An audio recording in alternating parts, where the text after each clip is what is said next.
There's a moment when all the noise fades, and what you're left with is silence. Not peace, but shame. Not because you did something wrong, but because you did nothing at all.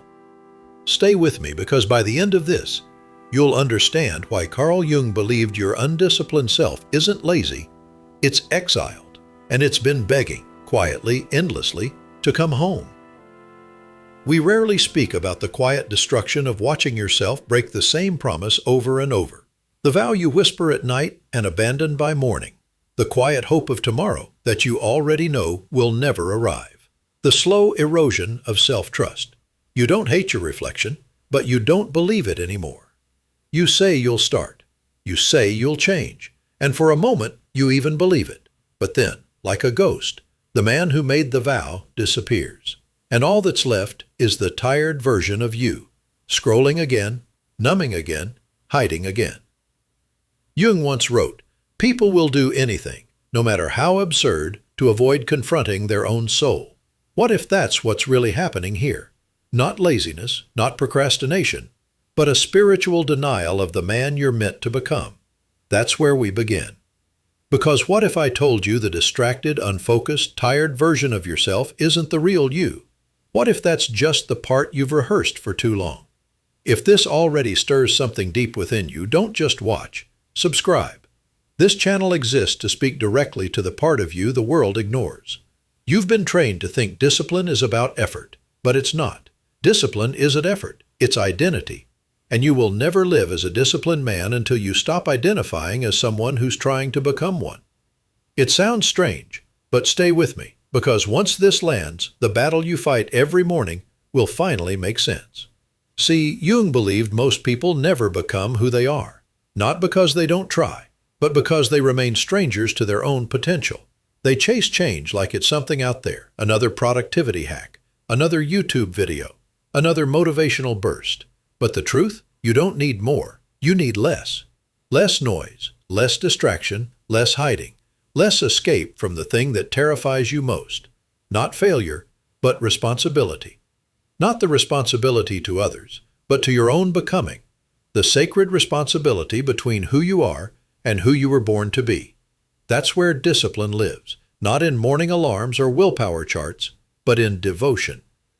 Think back. When did you feel most alive? Was it during comfort? During distraction? No. It was when you did something you didn't think you could. When you followed through, when you looked in the mirror and finally recognized yourself. That feeling wasn't pride, it was alignment. And Jung would say, of course it was, because the psyche wants unity, it wants integration. And the more fragmented you are, the more you say one thing and live another, the more your subconscious will rebel. You feel resistance not because you're weak, but because your mind refuses to support the lie you're living. And this is what most people never see. Lack of discipline isn't the disease, it's the symptom of a fractured self. One part of you dreams, the other sabotages. One part builds, the other disappears. And every day you replay this war. You're not just losing time, you're deepening the split. Jung warned us, what you resist persists. The parts of you you abandon don't vanish, they become shadow. Not just the wounded parts, even the powerful ones, the disciplined one, the focused one, the version of you that's structured, sovereign, dangerous in the best way. You locked him away. Why? Because you're not afraid of failure, you're afraid of your strength. Because if you embraced your power, if you committed to it, there would be no more hiding. No more blaming. You'd have to become evidence of your potential. And that terrifies you. Because when you become evidence, you can't pretend anymore. You're either rising or dying, and the world will see it. But here's the truth. You're already dying.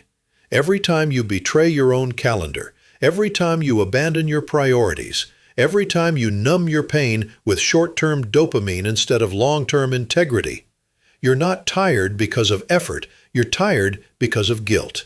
Because deep down, you know you're not who you were meant to be. Listen closely, not with your ears, but with your bones. Discipline is not something you add, it's not a hack. Discipline is your soul's immune system.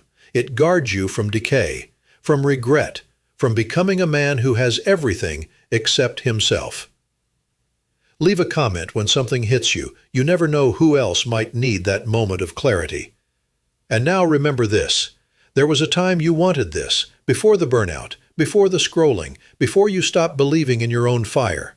Your spirit hasn't forgotten. It's still there, waiting for you to return to the forge where discipline was first born. And we'll go there. We will. But not yet. First, we must descend to the root, to the origin of your undisciplined self, where the fracture began, why you resist structure, and how Jung's theory of archetypes holds the blueprint for your return.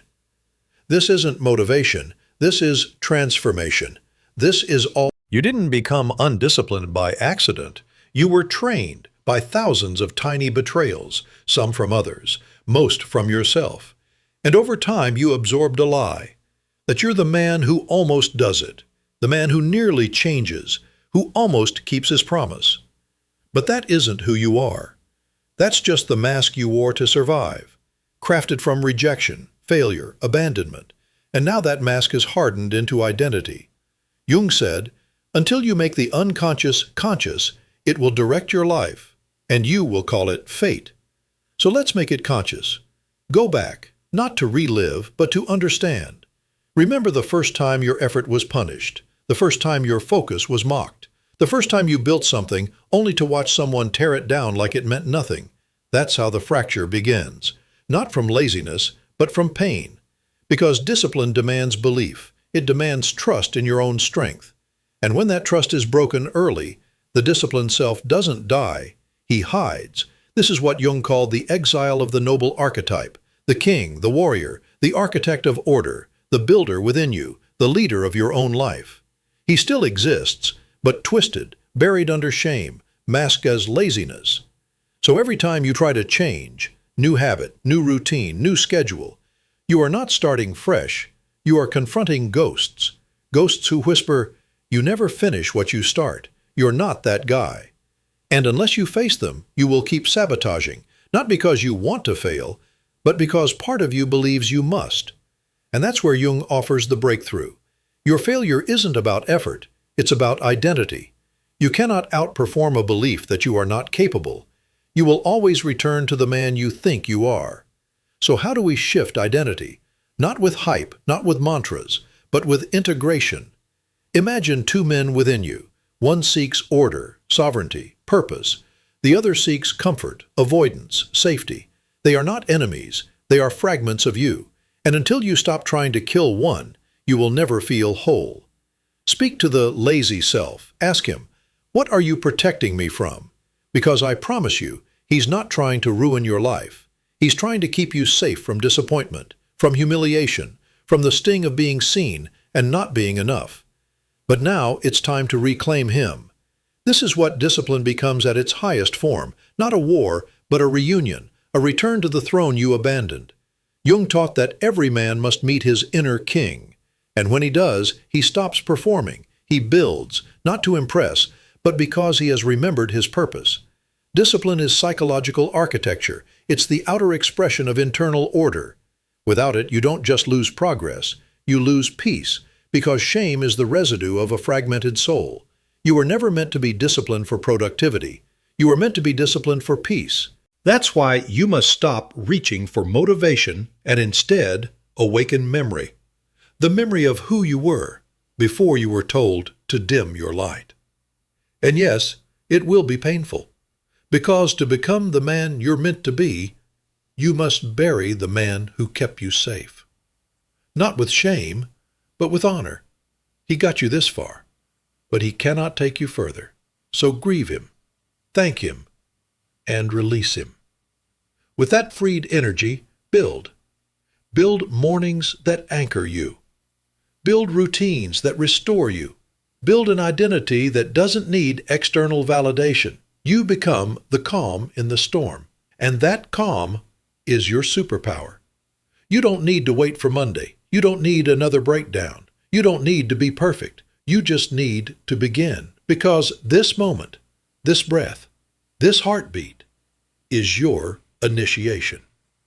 Carl Jung believed wholeness comes not by adding more, but by embracing all that you are, even the parts you thought you had to hide.